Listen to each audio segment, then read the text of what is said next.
Hey, Brian Mahone here, founder of Igloo Insurance Agency. We're talking about starting an insurance agency today. I'm on day two of the scratch agent journey. It'll be funny looking back on this, but wanted to record this quickly to go through really the basics you need to start an independent insurance agency, give some ballpark costs and kind of my train of thought of how I'm starting to build Igloo. And first things first is agency E&O, right? It's funny, selling insurance, the first thing you have to do is buy insurance. I actually just got my policy here. I joined my local Big I chapter, the IA&B. They're for Pennsylvania, Maryland, and Delaware.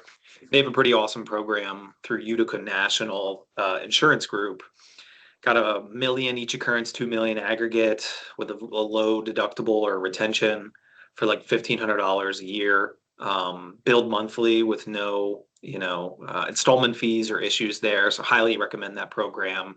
I always knew about it, but also heard it on podcast, the Scratch Agency podcast, which I've been listening to a lot lately. I know they had their rep on from New York. The second thing is office space.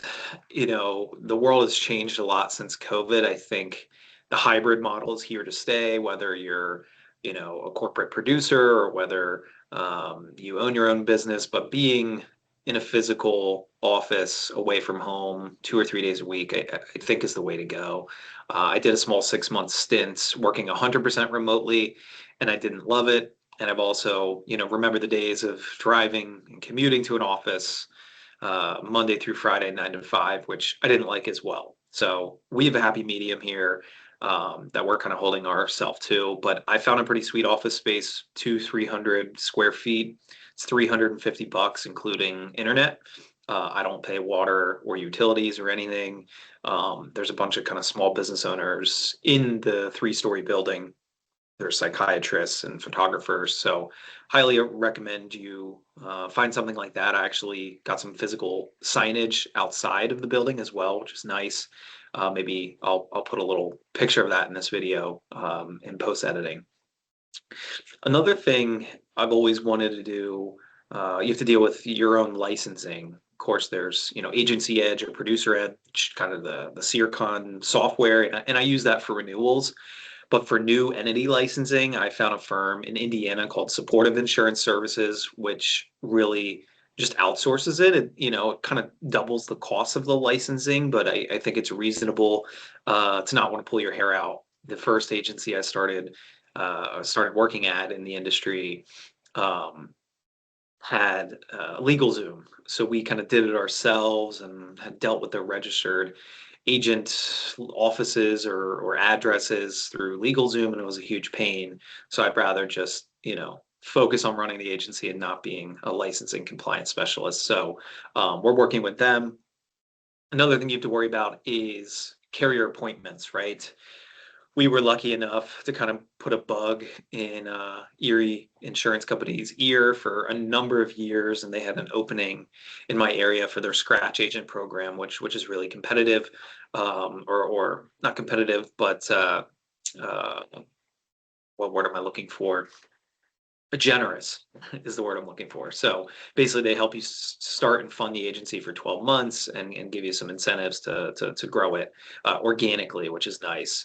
I did try to go kind of the purchasing and insurance agency route, and although that's probably much easier and you can get financing for it fairly easily, uh, there's just a lot of boomers that I think are selling to private equity for top dollar or just kind of for lack of a better words, dying with the business and using it to kind of fund their retirement lifestyle, which they work their whole life to move to Florida and do whatever. So good for them. That's what I would do anyway. Um, but as we go through kind of this scratch agent journey, um, we're going to try to get more direct appointments like Goodville Mutual, Progressive, a standalone kind of work comp carrier like a PI or employers. So be prepared for that if you're starting an agency, right? You want to have, a business plan, relationships with underwriters to try to get those appointments. My understanding is it's much more difficult to get those post-COVID for whatever reason, especially on the personal line side. On the commercial side, it's a little bit easier. But of course, all of those kind of aggregators and cluster groups, you take a haircut, for lack of a better word. They might say, oh, we have all these tools and resources and higher commissions. At the end of the day, they have control over your business and are certainly cutting your commissions. The last two items I'll talk about is kind of our technology stack, or what types of vendors and technology we're working with as a scratch agent, and some of the gurus, advisors, influencers in the space we've kind of gleaned ideas or best practices from. I highly recommend, even if you already have your own insurance agency or you're starting one, there's a company called Catalyt, Catalyt, that the Big I started. So it's in partnership with all these, independent agent associations, and they've built a technology guide for insurance agency owners. They have one on VoIP phone systems. They have one on agency management systems. They have one on CRMs. We've used it, and it kind of narrows down what you're looking for and your options and choices from, say, 10 or 20 providers to 2 or 3 very, very quickly. And then you can kind of book, a handful of demos from there and make a choice. As we get started here, we on an agency management system, we decided to go with now Certs, which is now Momentum.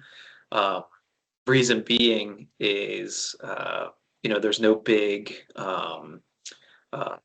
onboarding or startup fee. They're fairly nimble and robust and innovative. They have a lot of AI already built into it and are building more.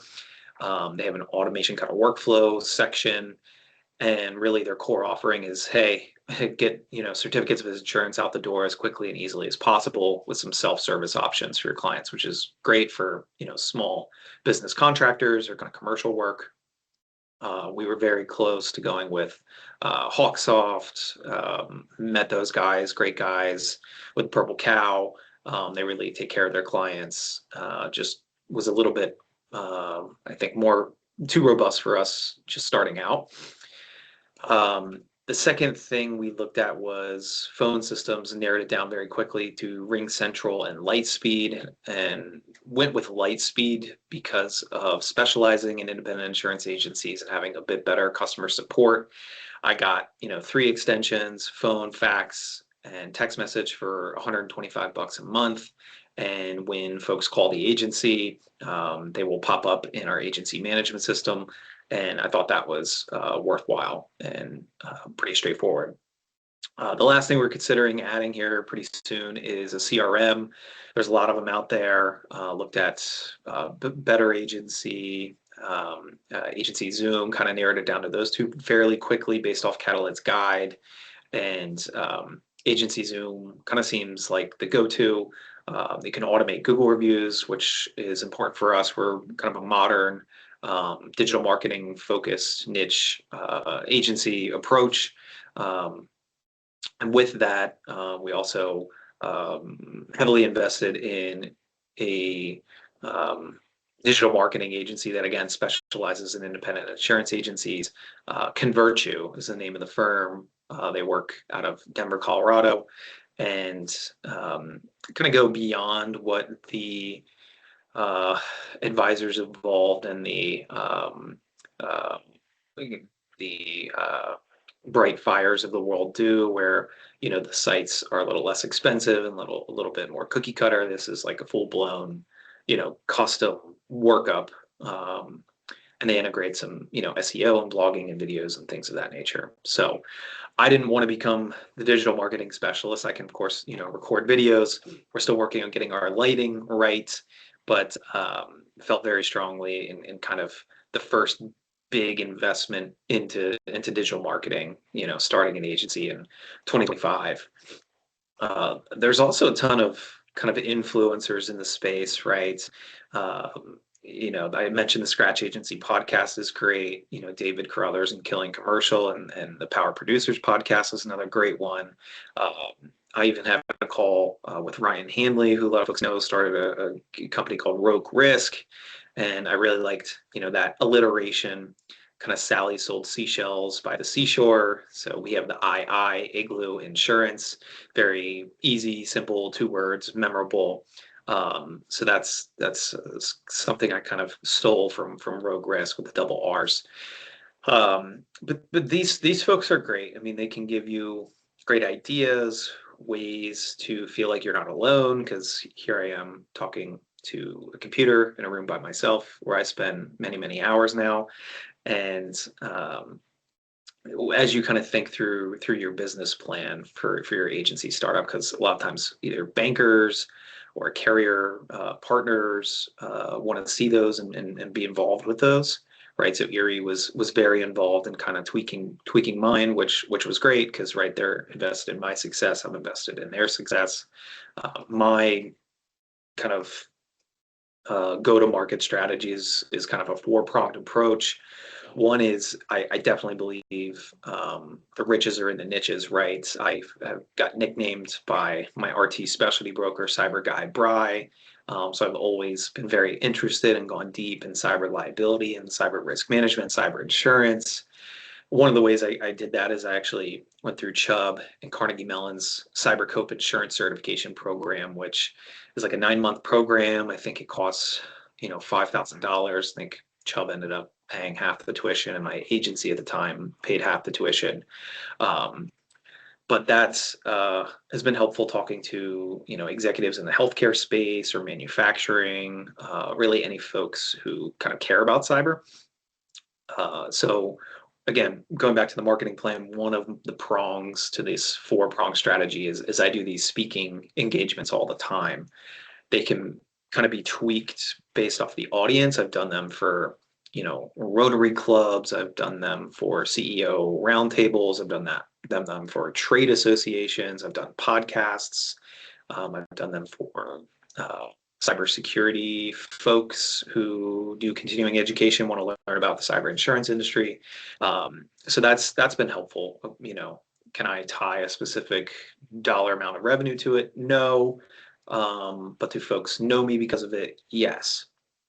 Another one is just cold calling. I know Micah Salas of the Max Revenue podcast. I've listened to that a lot, mainly when I was a commercial producer. And it's quantifiable, right? It's hard and it's boring. You can kind of gamify it and make it a little bit fun, but if you do however many calls a day plus a week plus a month, and your average account size, you can your close rate, you can basically figure out what you're going to write in a year, which is great. So we strive for, I believe our KPI is going to be, I think, 400 a month. It's roughly 40 a week, a couple hours a day. So that's for cold calling.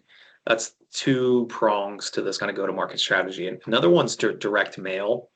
Since we do have that Erie appointment, they have a pretty nice, what they call their bullseye program, where you, again, give it a bullseye, go out a mile or two, and get pretty inexpensive direct mailers to homeowners.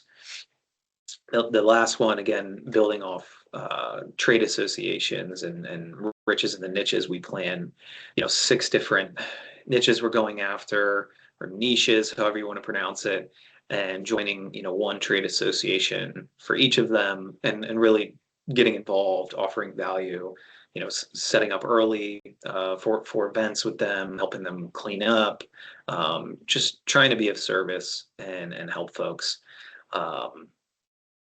So that's kind of where I'm at. The office is a mess, or else I'd show you around. I really just have a desk, a lamp, and a printer, and a computer, and we're gonna get going here this summer and this year. Follow along, subscribe to our YouTube channel if you're in the insurance industry and want to know what it's like to start an agency and go out on your own. I will say it's not cheap. I think I've estimated about $10,000 or so to open the door. And, granted, you could spend more or less, but, the technology month to month It's about $500. A lot of the digital marketing is in the 1,000 or two or three per month. Insurance for yourself, you've got to budget a couple $100 a month. Internet rents, utilities, that's $400 or $500 a month. So it adds up. But I think in the long term, it'll be worth it. In my kind of due diligence and going through this process, I mean, I talked to tons of insurance agents, wholesale brokers, underwriters of just, hey, what do you know about XYZ? Anything good, bad, indifferent, or ugly? Um, and that's been very helpful. But Igloo's been fun to kind of put my own spin and branding on it. It's everybody knows what an igloo is, right? It's a house made out of snow. The Inuit tribes in North America relied on them for shelter and warmth, and it was always readily available to them. And I thought that had a lot of parallels to the insurance business, where these policies are temporary. Insurance is kind of the second responders to an emergency or a crisis, and they give you shelter and warmth financially after a disaster. Plus, I think it's just a fun Arctic theme. Maybe in the future there's a polar bear, kind of like a cross between like Winnie the Pooh and like the Coca-Cola bear with the sunglasses at like a community event, like taking pictures with kids and giving stuff away. Or maybe there's a billboard that says like "Chill out, you're covered, Igloo." Um, it'll be pretty interesting. So if you want to connect with me, feel free. We'll do these kind of updates periodically of where we're at, kind of growing Patch Agency. Thanks so much.